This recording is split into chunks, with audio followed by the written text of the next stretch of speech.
Ya, selamat pagi pemirsa dimanapun Anda berada. Kita kembali berjumpa dalam program Bincang Politik bersama saya Rina Chandra. Dan kali ini kita akan menghadirkan seorang narasumber spesial yaitu dari KPU Kota Tarakan, yaitu Bapak Heri Fitran A, SPD sebagai Komisioner KPU Tarakan. Selamat pagi Pak Selamat Heri. pagi Bu Rina.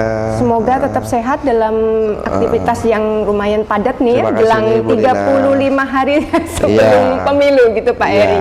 Ya, Pak Heri, kita kali ini akan membahas tentang tema tertib berkampanye. Ya. Sepertinya memang sederhana, tapi banyak hal yang mungkin masyarakat dan peserta pemilu juga harus tahu tentang itu. Nah, mungkin saya langsung saja Pak Heri. Ya, tahapan pemilu saat ini berada pada masa kampanye, yaitu sejak 28 November 2023 lalu hingga nanti akan berakhir pada 10 Februari 2024. Nah, kita tahu bahwa peserta pemilu maupun boleh dibilang buser dalam tanda petik nih Pak Heri ya, pendukung dari para paslon gitu kerap kali sering beradu argumen, sindiran dan sebagainya, baik itu di dunia nyata bahkan mungkin di dunia maya begitu atau di media sosial. Tanggapan Bapak sebagai Komisioner KPU apa? Baik, terima kasih Bu Rina dan Ekuator TV yang sudah hadir bersama kami ya di KPU Tarakan. Ya, memang saat ini masuk dalam tahapan kampanye. Ya, memang ini salah satu tahapan puncak dari penyelenggaraan pemilu. Setelah kami memulai tahapan sejak bulan Juni tahun 2022, dimulai dengan pendaftaran partai politik, kemudian proses verifikasi partai politik, kemudian juga dibarengi dengan proses verifikasi calon perseorangan untuk calon anggota DPD, ya, kemudian pendaftaran calon dan penetapan calon hingga akhirnya calon sudah ditetapkan dan mereka sudah mendapatkan nomor urut ya, baik itu dari presiden dan wakil presiden, anggota DPD sampai calon legislatif, anggota DPRD provinsi dan DPRD kabupaten kota. Kita sudah menetapkan calon legislatif tersebut dan saat ini memasuki dalam masa kampanye. Dalam masa kampanye tentu kita melaksanakannya sesuai dengan aturannya Bu Rina. Itu ya, teorinya aturan begitu, utamanya itu ada di Undang-Undang 7 tahun 2017, namun turunannya itu ada di PKPU 15 tahun 2023 tentang kampanye. Nah, kampanye ini ada banyak macamnya, ya kan? Kalau di PKPU tersebut ada sebenarnya ada 9 kategori. Apa aja itu? Pertemuan terbatas ya, atau pertemuan tatap muka yang sering dilaksanakan oleh masyarakat calon legislatif ya.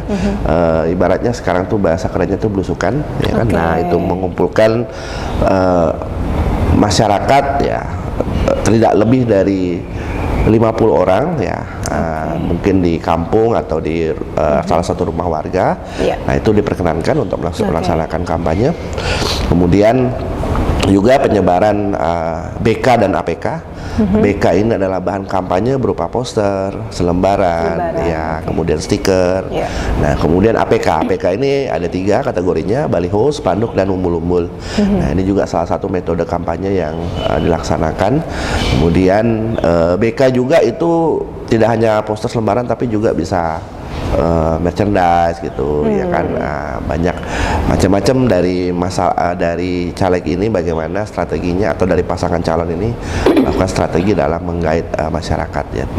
Nah, kemudian ada juga metodenya, yaitu salah satu yang sedang berlangsung itu debat ya, debat, tapi ini khusus untuk calon presiden dan wakil presiden ya, yang sudah 3 kali kita laksanakan sampai sejauh ini, dan alhamdulillah tanggapan masyarakat juga sangat baik sekali terhadap 3 kali debat yang sudah dilaksanakan, dan KPU RI sudah sangat maksimal dalam pelaksanaan debat ini.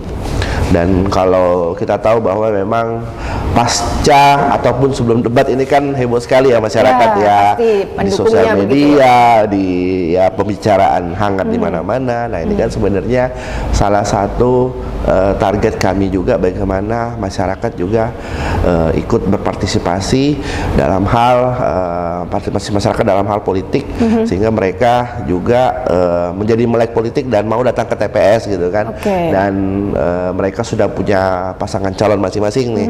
Ada pendukung nomor urut 1, nomor urut 2, nomor urut 3. Ya, silakan mereka beradu argumen ya, membahas visi dan misi program kerja dari presiden. Nah, itu lebih baik ketimbang harus saling menghina, mengolok-olok pasangan lainnya. Nah, itu kan ya kita hindari seperti itu. Jadi terwadahi begitu. Ya, terwadahi melalui debat itu.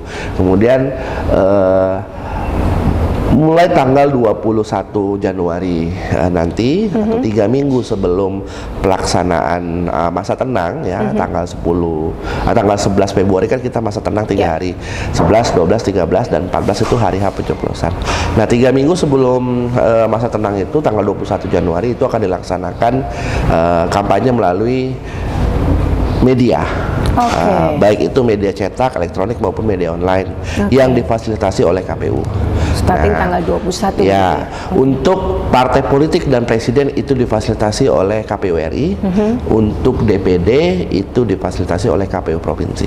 Sedangkan kami tidak memfasilitasi untuk di media. Nah, jadi mereka akan ditayangkan iklan-iklan di media. Ya, nah itu salah satu juga kampanye yang dilaksanakan. Kemudian yang paling utama adalah pelaksanaan rapat umum. Rapat umum terbuka itu dimulai sejak tanggal 21 ya. Nah, rapat umum ini ya seperti metode-metode yang sudah pernah dilaksanakan di pemilu-pemilu sebelumnya, bahkan bertahun-tahun lalu ya, mengumpulkan banyak massa di lapangan terbuka gitu kan. Masanya sekitar boleh sampai 1.000 orang, 2.000 orang gitu kan. Nah, itu salah satu pelaksanaan kampanye. Jadi yang semakin hari ini intensitas kampanye akan semakin tinggi. Silakan dari partai politik, dari calon perseorangan DPD RI, ya, kemudian dari tim sukses calon presiden dan wakil presiden, silakan ya, pergunakan kesempatan tanggal 21 Januari nanti itu rapat umum, silakan laksanakan, dan masyarakat juga boleh mengikuti acara tersebut. Siapa tahu masyarakat juga simpatisan dari calon tertentu, ya silakan ya beriang gembira melihat atau mendengarkan visi dan misi dari pasangan calon itu. Jadi itu dia jenis kampanye yang akan kita fasilitasi kepada peserta. Sebenarnya kalau ngomong fasilitas sudah banyak sekali ya fasilitas yang disediakan oleh KPU. Nah, saya jadi teringat di Undang-Undang Pemilu, mohon maaf, tolong dikritik kalau saya salah. Di pasal 280 disebutkan tentang larangan kampanye. Di antaranya penggunaan tempat ibadah, kemudian fasilitas kesehatan, halaman sekolah, dan juga larangan menggunakan fasilitas pemerintahan termasuk lapas. Nah, ini menarik sekali Pak Heri. Sebenarnya batasannya itu sejauh apa Pak Heri untuk tempat-tempat seperti itu? Karena banyak orang yang memanfaatkan itu dan tanda petik untuk menggunakan kampanye begitu. Ya, betul sekali. Memang sesuai dengan undang-undang dan sesuai, memang ada surat edaran yang kami terima, termasuk di PKPU 15 tahun 2003 juga dijelaskan, Bu Rina. Memang fasilitas pendidikan, kemudian kesehatan dan fasilitas milik pemerintah itu tidak diperkenankan untuk dilaksanakan kampanye di situ. Dan kita sudah banyak menerima laporan dan masukan dari berbagai pihak. Ya, ada beberapa BK dan APK itu terpasang di fasilitas tersebut. Nah, sebagai tindak lanjutnya kami memberikan surat teguran kepada yang bersangkutan. Bahkan sebenarnya masyarakat yang punya dan tahu mengenai info tersebut ya bisa melaporkan ke instansi saudara kami yaitu Harus Bawaslu. melaporkan begitu ya? Ya, ke Bawaslu juga bisa dilaporkan. Bahkan kalau ada temuan itu sebenarnya Bawaslu bisa menindak. Nah, jadi ada beberapa APK yang terpasang di fasilitas umum itu sebenarnya temuannya ada banyak sebenarnya, Bu Rina. Sampai berapa itu untuk kasus di Ada Tarakan? kasus di Tarakan itu sampai lebih dari 10. Dia memasang, katakanlah lapas. Iya. Ada salah satu calon memasang itu di area, dia tidak di lapasnya tapi di area perumahan lapas. Seputaran situ Ya, gitu seputaran di Karangbalik situ, di Kota Tarakan. Kita kena difoto, kemudian ya disampaikan kepada kami dari pihak lapas ini keberatan dengan adanya APK tersebut. Nah, ya kita menghimbau partai yang bersangkutan tolong dilepas, dan Bawaslu juga sudah menerima laporan, ya akhirnya dilepas gitu kan. Termasuk yang sekarang juga nih di PKPU udah jelas tidak boleh menempel APK di taman dan pepohonan. Nah, ini yang tapi banyak tuh Pak, pasang di betul. di kawasan hutan lindung, kita lihat di sana banyak sekali baliho-baliho yang dipasang begitu sekali. Ya. Itu memang melanggar PKPU tahun 2020. Selanjutnya dilakukan oleh KPU melakukan peneguran. Kalau kami hanya sifatnya himbauan dan teguran, ya kan, yang akan harusnya menindak itu kalau memang terbukti adanya pelanggaran itu Bawaslu. Dan pelanggaran yang dilakukan itu bersifat pelanggaran administratif.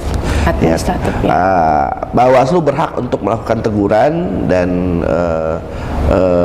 penindakan terhadap hal itu. Caleg-caleg yang nakal masih menempel APK dan BK-nya ini di taman dan pohon, dan sebenarnya tidak hanya aturan KPU saja yang dilanggar. Dari sisi peraturan daerah nomor 3 tahun 2022 kalau tidak salah ya, tentang ketertiban umum di Kota Tarakan. Nah, itu sebenarnya juga melanggar, Bu Rina, ya. Dan penindak perda kita tahu bahwa di Kota Tarakan ini adalah Satuan Polisi Pamung Praja, dan kalau kita melihat beberapa hari terakhir memang Satpol PP sudah melakukan tugasnya. Mereka melepas dan menurunkan APK dan BK di pepohonan itu, dan yang perlu kami sampaikan kepada masyarakat aja adalah memang ada ini dari bahasa dari Pak Kasat Satpol PP, dia dilepas satu tumbuh 3 gitu, maksudnya dilepas satu nancap lagi 3 gitu kan. Wah, ini nakal juga. Apalagi ini yang baliho yang kecil-kecil tuh Pak ya. Iya, banyak, itu 10 dia. pohon 10 pula 10 pohon dan 10 pohon pula juga dipasangnya. Kalau dilakukan apa Pak? Melepas begitu. Melepas dan menyita APK tersebut, dan itu kan tidak akan dikembalikan APK BK-nya, dan itu sudah menjadi barang sitaan dari Satpol PP. Makanya sebaiknya partai politik, pasangan calon perseorangan DPD ataupun presiden wakil presiden ya sebaiknya menuruti aturan tersebut. Jangan sampai pohon yang tidak bersalah itu ditempel APK ya. Dan memang kalau dari segi estetika kota memang juga kurang tidak enak dipandang. Bahkan kita kan sudah sebenarnya menetapkan tempat dan titik di mana APK dan BK itu boleh dipasang, ya kan, APK ya terutama spanduk baliho di masing-masing kecamatan itu sudah kita tentukan tempatnya. Apa aja itu Pak Heri? Ya banyak, kalau salah satunya di depan kantor kita gitu kan, nah itu kan APK, titik APK yang sudah kita tetapkan, kemudian di Gunung Belah, kemudian ada juga di depan bandara, kemudian ada juga di mana?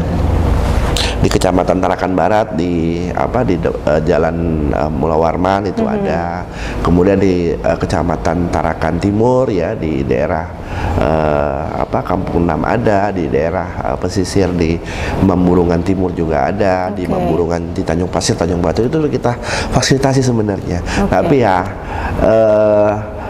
sebenarnya tidak apa-apa sih menempel yang bukan titik kita, asalkan dia sudah mendapatkan izin dari pemilik gitu kan. Dan kalau bisa lebih teratur dan lebih tertata, jangan mempertimbangkan estetika kota gitu. Nah jangan sampai justru nanti menggunakan fasilitas umum. Tidak hanya di pohon sebenarnya, di tiang listrik, ya stiker-stiker itu banyak, di fasilitas halte misalnya, itu sering sekali kita temukan. Nah mudah-mudahan ini menjadi pembelajaran. Kalau kami dari KPU, mereka kan melanggar aturan ya Bu Rina. Dalam segi di Bawaslu juga mereka melakukan pelanggaran administratif. Tapi kalau dari kami, kalau tidak mempan secara aturan, kami himbau kepada masyarakat bahwa ya yang mereka yang memasang itu sebaiknya dipertimbangkan, ya kan. Kalau calon ini memasang di pohon gitu kan, berarti kan ibaratnya dia melakukan kesalahan lah ya. Padahal dia tahu aturannya tidak boleh pasang di pohon. Nah, setidaknya kan ini belum menjadi calon aja sudah mulai melakukan tindakan-tindakan yang tidak baik gitu kan.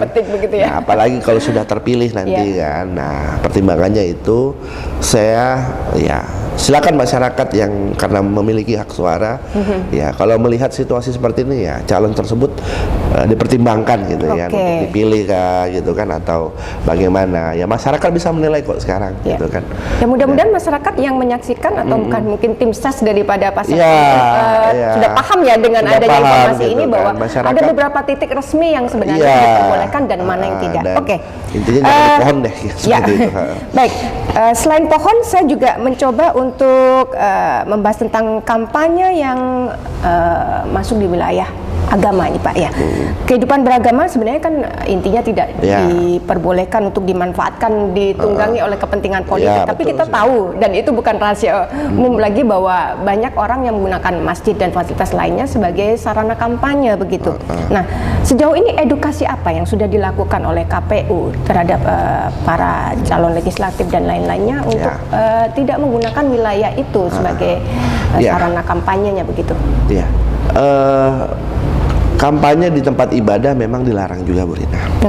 Nah, cuman masalahnya kadang-kadang masjid gereja ya itu juga menjadi hal yang target ya dari peserta kantong suara begitu Pak ya. Kantong suara gitu kan. Nah, sebenarnya gitu tidak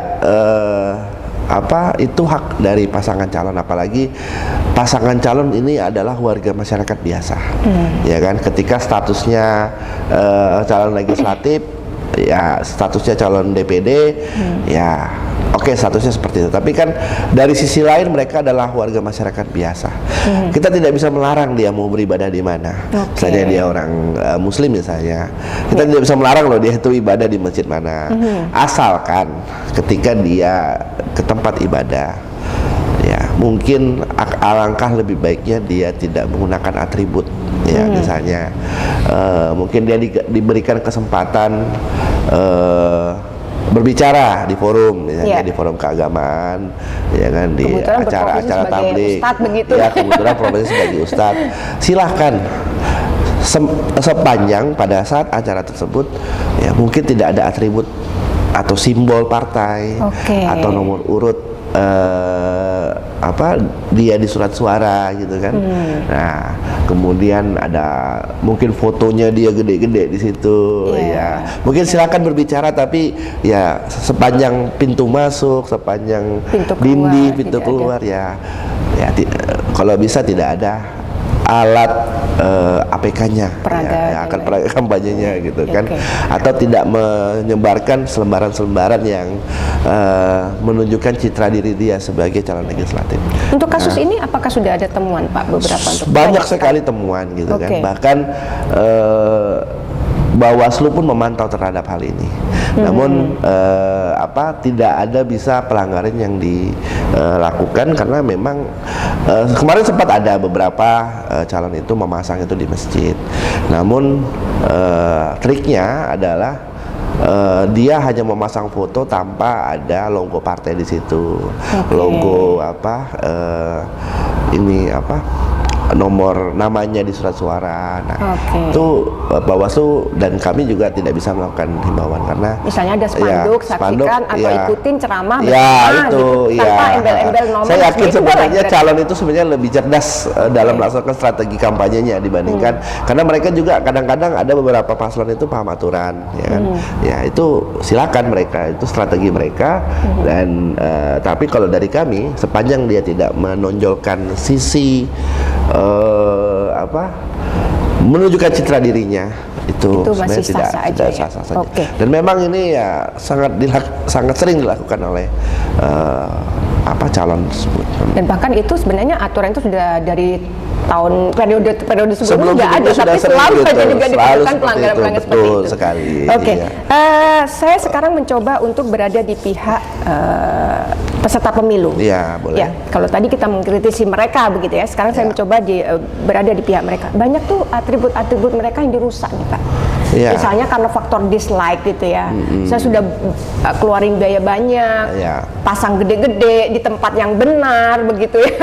Tangan-tangan jahil merobek, bahkan mungkin kepalanya dibolongin begitu. Nah, apa yang sudah dilakukan oleh teman-teman KPU maupun Bawaslu terhadap ini untuk ya itu bisa dibilang costingnya juga lumayan besar nih Pak Heri. Gimana Pak? Ya, baik, terima kasih. Ya, untuk hal tersebut memang menjadi polemik juga dari kita, dan memang sudah banyak juga beberapa laporan, bahkan ini sudah sering kejadian terjadi. Kalau mengenai hal ini sebenarnya pasangan calon itu lebih banyak lapor ke Bawaslu. Oh, Bawaslu ya. Kemarin saya sudah berkoordinasi dengan Ketua Bawaslu bahwa memang calon-calon yang balihonya dirusak itu memang kebanyakan lapor di Bawaslu. Nah, cuman kami juga ada upaya preventif terhadap hal ini, ya kan. Nah, dari sisi pengamanan dan keamanan, sebenarnya titik-titik yang kita tetapkan untuk memasang baliho, kan, itu dijaga oleh pihak keamanan sebenarnya. Ya, beberapa keamanan kali yang disediakan oleh kepolisian. Ya, kepolisian itu sepanjang sebelum kita menetapkan titik APK tersebut, itu kan. Nah, mereka sudah memantau titik tersebut, dan selalu ketika adanya patroli dari pihak keamanan, mereka selalu melihat titik-titik itu. Nah, cuman masalahnya adalah ketika pasangan calon ini memasang yang bukan titik yang kita tentukan, itu ya agak rumit gitu kan. Pengawasannya. Nah, pengawasannya gitu kan. Nah, ketika dia masang misalnya di titik lain gitu kan, dan kebetulan dirobek, tidak sempat terpantau. Akhirnya gitu lapor kan. begitu. Ya, akhirnya lapor gitu kan. Nah, tapi tetap saya yakin teman-teman Bawaslu tetap menerima laporan tersebut dan tentunya menindaklanjuti. Nah, masalahnya kita juga tidak mungkin selama 24 jam kita pantau itu, mengawasi baliho itu kan, titik-titik. Memang ada oknum memang yang ya, dan tren ini memang sudah terjadi sejak beberapa pemilu yang lalu juga. Tidak hanya pemilu juga, sebenarnya di pilkada juga tren ini juga ya masih menjadi hal yang intensitasnya tinggi, dan perlu ada edukasi lagi lah kepada masyarakat kita. Ya, kalau misalnya tidak suka dengan pasangan calon tersebut, ya tidak perlu merusak. Iya, merusak. Ya kan, kita hargailah sportif gitu kan. Ya, kalau boleh saya katakan, silakan berselisih ya, tapi kalau bisa berselisih mengenai gagasan dan ide, debat gagasan, debat ide, namun jangan sampai melakukan kampanye hitam ataupun kampanye yang tidak baik dengan cara memfitnah ataupun merusak baliho-baliho yang ada gitu kan. Mohon maaf, beberapa baliho itu difasilitasi oleh kami. Seperti yang di ladang itu, kebetulan itu ada yang robek juga. Untuk semua partai melihat gitu, atau beberapa semua partai dan semua paslon dan semua calon presiden. Itu ada beberapa yang kita fasilitasi. Itu kan dibebankan pakai anggaran negara ya, dari pajak-pajak kita nih kan, kita fasilitasi. Ya, sangat disayangkan sekali kalau misalnya hal tersebut ya dirusak oleh si pembayar pajak ini gitu kan. Itu kan dibayar pakai uang negara ya, untuk memfasilitasi. Bahkan semua APK-BK beberapa diantaranya itu dibayar difasilitasi oleh KPU gitu kan, beberapa diantaranya. Jadi sangat disayangkan kalau misalnya yang difasilitasi oleh kami itu dirusak oleh warga masyarakat gitu kan. Nah, ibaratnya itu kan, itu pajak yang Anda bayar dan untuk memfasilitasi pasangan calon kita ini, tapi kok Anda yang rusak sendiri gitu kan. Jadi buat apa Anda bayar pajak kalau bisa aja Anda buang-buang merusak juga gitu kan. Karena memang kita tahu bahwa pelaksanaan pemilu ini kan menggunakan anggaran negara gitu kan, dari mana, dari pajak, PNBP yang kita kumpul. Tapi masyarakat, mohon maaf saya potong, seringkali mereka nggak tahu sih Pak, itu Ya, buatan itu makanya. KPU kah, buatan paslon sendiri dan sebagainya. Apa yang sudah dilakukan oleh KPU untuk mempreventif tidak terjadi pengerusakan yang demikian tadi? Makanya sebenarnya pasangan calon yang kita soroti ini untuk lebih mengkondusifkan supaya tidak ribut timnya gitu. Jadi begini, Bu Rina, kalau kita melihat partai politik ya, ini saya perlu kritisi partai politik ya. Kita punya sistem tuh, namanya SIKADK, sistem informasi kampanye dan dana kampanye. Ya, nah di sistem itu sebenarnya kita sudah memfasilitasi teman-teman dan kita sudah tahu tuh tim kampanyenya siapa, juru kampanyenya siapa, itu udah ada nama-namanya by name. Sudah terdaftar begitu secara resmi ya kan? Nah kemudian ketika mau pelaksanaan kampanye juga mereka melapor gitu kan, seharusnya melapor gitu kan. Dan kami selalu sampaikan kepada ketua partai ataupun sekretaris partai ataupun license officer yang sering atau operator yang sering kita panggil di sini. Kita sampaikan kepada mereka, tolong ini menjadi fokus. Kita sudah fasilitasi ini, ada aplikasinya ya, mohon diisi. Tapi terkadang ya hal itu tidak sampai ke calegnya. Mungkin gini, ada beberapa caleg merasa dia menjadi caleg itu hanya sekedar untuk sebagai perahu dia, tapi dia tidak mempedulikan apa yang dikatakan oleh pengurus partai gitu kan. Nah ada juga yang memang partai yang memang punya pengurus sekaligus sebagai calegnya, dia kan akan lebih taat terhadap partainya gitu kan. Nah beberapa oknum yang tidak tegak lurus dengan partainya ini kadang-kadang agak liar gitu di masyarakat. Nah kampanye tidak melapor gitu kan. Nah kemudian tim suksesnya tidak terkondisikan dengan baik, padahal kita sudah lain nama yang didaftarkan, yang di lapangan juga lain gitu. Nah jadi mungkin dalam hal pengawasannya kita nggak terlalu tahu nih. Kita tahu nih SIKADK itu kan juga diakses oleh Bawaslu dan kepolisian, ya kan? Mereka tahu tuh nama-nama tim sukses. Tapi kenyataan di lapangan adalah tidak semuanya mengisi. Maksudnya ada namanya, ada orangnya, tapi ternyata di lapangan tim kampanyenya udah beda tuh. Ya orangnya ternyata bukan ini. Jadi menyulitkan pihak aparat untuk mengecek gitu. Siapa sebenarnya di balik semua ini gitu. Makanya dari itu sebenarnya kita sudah memberikan fasilitasi yang baik, tapi sebaiknya dari pasangan calon juga menggunakan fasilitas itu gitu kan. Dan jikapun mempunyai tim, ya betul-betul harus tim yang dari awal ini sampai akhirnya kampanye juga ini gitu, nah orangnya sama gitu kan. Jadi gampang kita mengaturnya gitu kan. Nah gampang juga pengawasan lebih enak gitu. Tapi pada kenyataannya adalah yang terdaftar namanya ini, tapi ujung-ujungnya terjun lapangan lain gitu kan. Nah kita nggak bisa nih melihat atau memantau dia selama ini, ya kita nggak tahu ya, namanya manusia itu kan, kalau misalnya dia ada niat yang tidak baik gitu kan, itu bisa saja terjadi ya. Syukur-syukur niat yang tidak baik itu tidak dilakukan gitu kan. Nah kalau niat baik saja mungkin ya baguslah untuk dilakukan, tapi kadang-kadang kita berharap punya niat yang tidak baik jangan dilakukan lah. Ya, katakanlah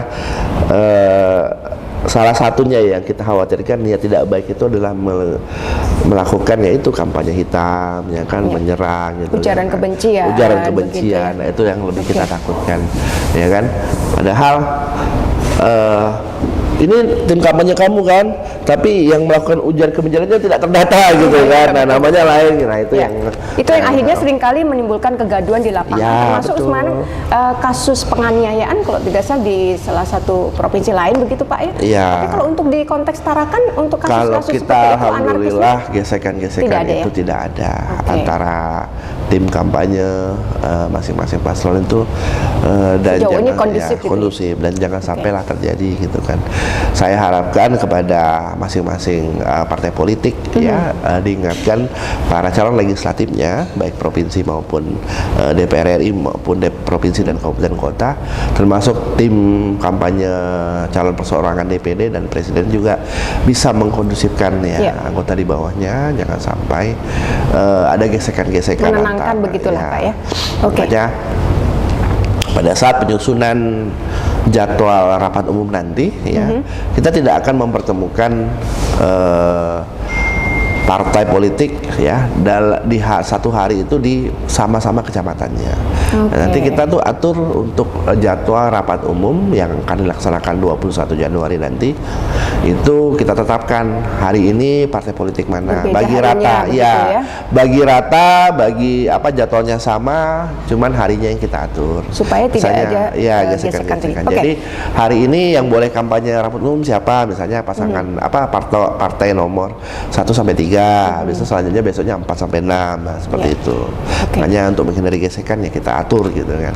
Nah, mudah-mudahan kondisi-kondisi ini terus terpelihara gitu ya. Pak, saya kembali ngomong tentang atribut. Perkembangan atribut begitu masif dari periode sebelumnya. Mungkin kalau yang dulu seperti Bapak singgung tadi berupa stiker, flyer, kartu nama dan sebagainya. Belakangan sudah mungkin makin kreatif nih ya. Saya mencoba mengkritisi pemasangan baliho yang menggunakan rumah tingkat tinggi nih Pak. Jadi tinggi banget gitu sampai 5 meter, 4 meter setinggi bangunan itu. Terus kemudian juga menggunakan media sosial begitu, semacam Facebook Ads, terus kemudian Instagram dan sebagainya. Adakah regulasi khusus yang mengatur perkembangan, karena dinamika perkembangan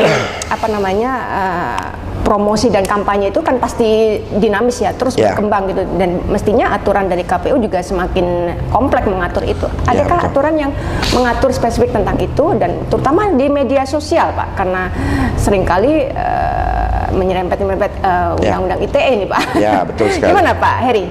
Kalau untuk atribut BKPK ya, kalau untuk tata letaknya terserah dari dari teman-teman partai politik. Bahkan ada yang menggunakan gedung tinggi gitu ya. Kemudian ada yang menggunakan baliho billboard ya, yang gede-gede itu sebenarnya tidak masalah gitu. Oh, tidak masalah. Asalkan kita harapkan pada saat memasuki masa tenang itu sebaiknya diturunkan. Misalnya tanggal 11 sudah masa tenang, tanggal 10 malam kalau bisa baliho itu sudah ditertibkan oleh masing-masing pemilik rumah begitu ya. Ya kalau yang di jalan kan bisa dibersihkan Satpol PP, untuk yang di bangunan akan sulit begitu ya. Kejadian pernah di Pilkada tahun 2020, sebenarnya kalau dalam hal penertiban di masa tenang itu kami yang laksanakan. Kami akan keliling di pagi hari tanggal 11 itu untuk tertibkan semua, termasuk sudah tidak ada sama sekali begitu. Termasuk baliho yang terpasang ataupun di billboard ya, yang gede itu kita yang manjat. Dan kita sewa alat untuk yang punyanya dinas lingkungan itu, yang untuk bisa memotong, turun untuk memotong baliho itu. Ya. Kalau memang dari pasangan calon tidak menurunkan, kita yang turunkan sendiri. Termasuk maupun yang di gedung-gedung gede yang terpasang itu kita yang turunkan, Bu Rina. Ya, tapi kita ingatkan dulu partainya. Kalau kita kita yang tertibkan itu sudah tidak bisa diambil oleh mereka. Terpaksa menjadi kita ambil terus kita taruh di Bawaslu ataupun di kantor kita gitu sudah. Nah, kemudian untuk sosial media secara aturan itu memang tidak ada regulasi yang betul-betul mengatur di dalam PKPU. Ya, bahkan sosial media itu kita hanya sebatas pendataan sosial media resmi dari parpol ataupun dari tim sukses ya, pasangan calon presiden maupun calon perseorangan. Nah, di PKPU pun tidak mengatur dalam hal pembatasan sosial media. Pembatasan itu hanya akunnya. Tapi kita tidak bisa mengatur seluruh masyarakat, apalagi seluruh simpatisan ya, melakukan pembatasan kampanye di sosial media. Karena memang luas sekali, Bu Rina. Dan yang penting begini, mereka tahu mana yang hoax, mana yang tidak.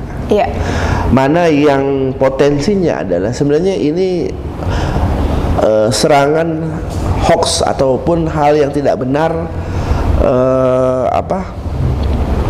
dari pasangan tersebut ataupun dari calon tersebut. Nah, setidaknya masyarakat bisa memfilter dulu ini benar nggak, karena begini, hoax itu, berita tidak benar itu kan ya, kebanyakan keluar dari sosial media, ya dari WhatsApp group misalnya, dari grup-grup Facebook gitu kan, di-share dari Instagram, dari TikTok gitu kan, sebagai alat propaganda juga ya, memang kan kepada dari pasangan calon. Namun ya bagaimana literasi masyarakat di sosial media juga harus ditingkatkan gitu kan. Jangan sampai masyarakat terpengaruh, terprovokasi dengan berita yang belum tentu kebenarannya gitu kan. Nah, memang tidak ada batasan di sosial media ini. Namun dari kita pribadilah yang memberikan batasan, membatasi diri kita sebenarnya. Mana yang memang kita bisa menyerap informasi ini yang baik-baik gitu kan. Karena memang kalau bahasanya di sosial media itu kan algoritma itu berjalan ya Bu Ritna. Ibaratnya apa yang kita sering buka itu yang akan sering muncul ya kan. Misalnya berita tentang politik gitu kan, dan kalau kita scrolling masalah politik, masalah pilpres, masalah pemilu ini, itu akan informasi-informasi itu kan akan terus akan muncul ke HP kita ya, atau kita scrolling gitu kan, karena algoritmanya berjalan. Nah, konsepnya itu bagaimana kita membatasi diri gitu kan, dan memang kita telaah dulu nih ya kan, uji dulu nih apakah ini benar-benar berita kebenaran ataupun hanya hoax berapa. Itu dari kita. Makanya literasi kita di sosial media juga ya wajib untuk kita tingkatkan. Itu himbauan saya. Pak Heri, sebagai closing statement, mungkin ada himbauan buat para peserta pemilu dan juga mungkin partai politik yang ada serta masyarakat luas, silakan. Ya, closing statement saya dalam berkampanye ya, tentunya kita harapkan hindarilah kampanye hitam, hindari kampanye yang menghasut, mengadu domba gitu kan. Baik itu dilakukan oleh tim sukses pasangan calon, ya kan, ya, oknum tim sukses lah ya bahasanya gitu. Janganlah seperti itu. Stop kita mengadu domba atau melakukan kampanye hitam selama pelaksanaan kampanye saat ini. Kemudian masyarakat juga kita harapkan untuk lebih mengedepankan visi dan misi dari pasangan calon ya, menilai calon, baik itu calon legislatif ya, anggota DPR RI, DPRD provinsi maupun DPRD kabupaten kota, calon perseorangan DPD ya, kemudian presiden dan wakil presiden. Untuk lebih bijak itu kita lebih baik adu visi dan misi daripada harus menghina pasangan lain gitu kan, melihat keburukan dari pasangan lain. Saya yakin ya sebenarnya dari semua calon presiden, dari semua calon legislatif, dari semua calon perseorangan, ya tidak ada sih yang menginginkan atau tidak ingin melakukan perbuatan yang buruk gitu kan. Ya, semua pasti mengedepankan bagaimana kebaikan untuk bangsa dan negara ini gitu kan. Itu terlihat dari visi dan misi yang akan disampaikan gitu kan. Cuman bagaimana masyarakat ini bisa menilai, menurut masyarakat mana yang lebih kena nih, mana yang lebih masuk akal nih, mana programnya yang lebih mungkin bisa terwujud nih ya kan. Nah, dan bisa dilaksanakan oleh calon tersebut. Dan tidak ada calon presiden ataupun calon legislatif itu yang membawa masyarakat tuh dalam hal keburukan, tidak ada ya kan. Intinya semuanya tuh niat baik gitu kan. Nah, tergantung dari sisi kita yang melihat, dari masyarakat yang menilai apakah memang dia betul-betul amanah, bisa melaksanakan program-program kerjanya gitu kan, terpercaya dan teruji. Nah, silakan masyarakat yang punya keputusan terhadap hal itu ya kan, karena memang mereka yang akan menentukan ya kan, ya siapa calon presidennya. Bukan KPU, bukan Bawaslu, bukan siapa-siapa gitu kan, tapi masyarakat yang punya keputusan terhadap hal itu ya kan.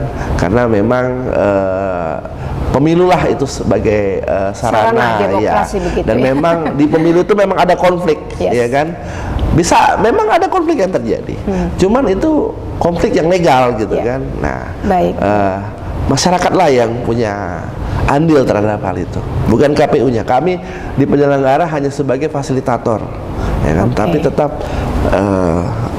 masyarakat yang punya menentukan gitu kan masa depan masyarakat Indonesia selama 5 tahun ke depan seperti itu. Baik, Pak Heri, mudah-mudahan KPU bisa mengawal semua ini dengan baik sampai dengan hari H nanti pada tanggal 14 Februari 2024. Sukses dan salam buat teman-teman, semoga tetap sehat detik-detik 35 hari menjelang pemilu, Pak Heri. Terima kasih waktunya telah mengisi program Bincang Politik pada Terima kasih Bu Rina.